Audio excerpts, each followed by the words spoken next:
Buying something new often feels exciting at first.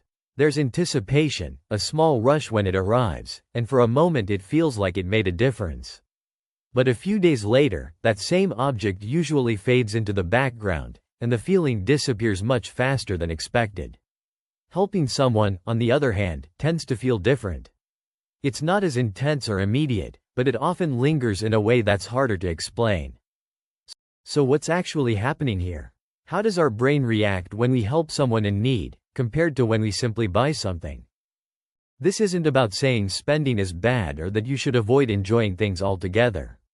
The point is simply that different actions engage different systems in the brain, and those systems don't produce the same kind of experience. Once you understand how those mechanisms work, it becomes easier to see why some things fade quickly while others stay with you. When you buy something, the main driver is anticipation followed by a reward signal. You see something you want, you move toward it, and once you get it, your brain registers that as a completed goal. This process is closely linked to dopamine, which is less about long-term happiness and more about motivation and reinforcement. It's designed to push you toward action and then reset once the goal is achieved. That's why the excitement is strongest before and during the purchase, and why it tends to drop off once the item becomes part of your normal environment. Giving shifts the focus away from acquisition and toward impact. Instead of completing a goal for yourself, the action is tied to someone else's outcome, and that changes how the brain processes the experience. Research on prosocial behavior shows that giving is associated with activation in reward-related areas, but also engages systems linked to meaning and social connection.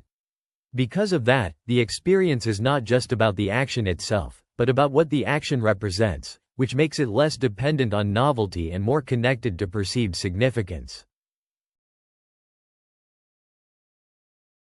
Another factor that changes the experience is intention. When giving is voluntary, the brain tends to respond more strongly compared to situations where it is required. This is because the act reinforces a sense of agency. You are not just reacting to a stimulus, but making a deliberate decision, and that decision becomes part of the overall reward. In contrast, buying can often become automatic. The cycle of seeing, wanting, and purchasing can happen with very little reflection, which reduces the sense of intention behind it. Charity, when approached consciously, tends to slow that process down and make the action more deliberate. There is a well-known effect in psychology called hedonic adaptation, which refers to how quickly we get used to changes, especially material ones. When you acquire something new, it temporarily increases satisfaction, but as it becomes familiar, the brain adjusts and the effect fades. This is why repeated purchases don't necessarily lead to a lasting change in how you feel. The baseline shifts, and the initial impact becomes harder to recreate.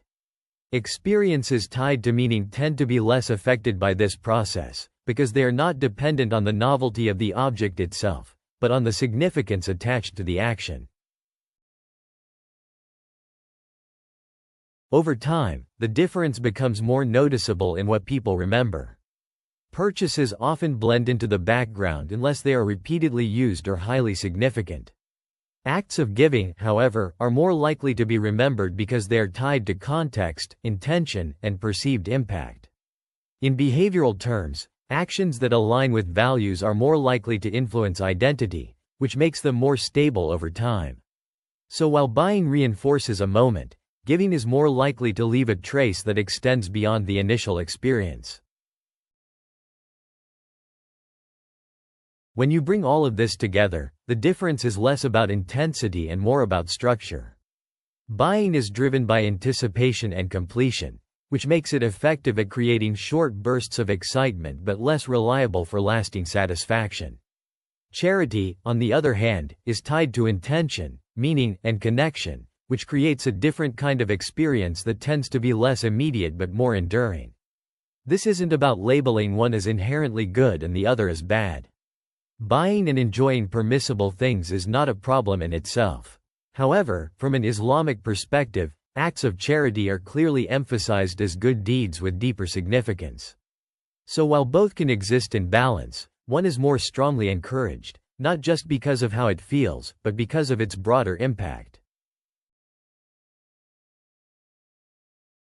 So if buying something new doesn't feel as satisfying as expected, or if helping someone seems to leave a stronger impression, there is a clear reason for that. It comes down to how different actions are processed in the brain, and how those processes shape what stays with you over time.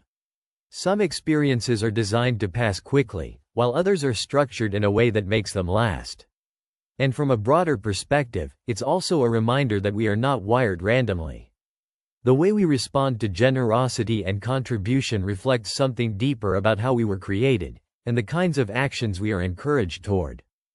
If you found this video beneficial, please support this channel by liking this video, sharing it with someone who might find it helpful, and subscribing to make sure you don't miss future uploads. Thank you for watching, and see you again soon.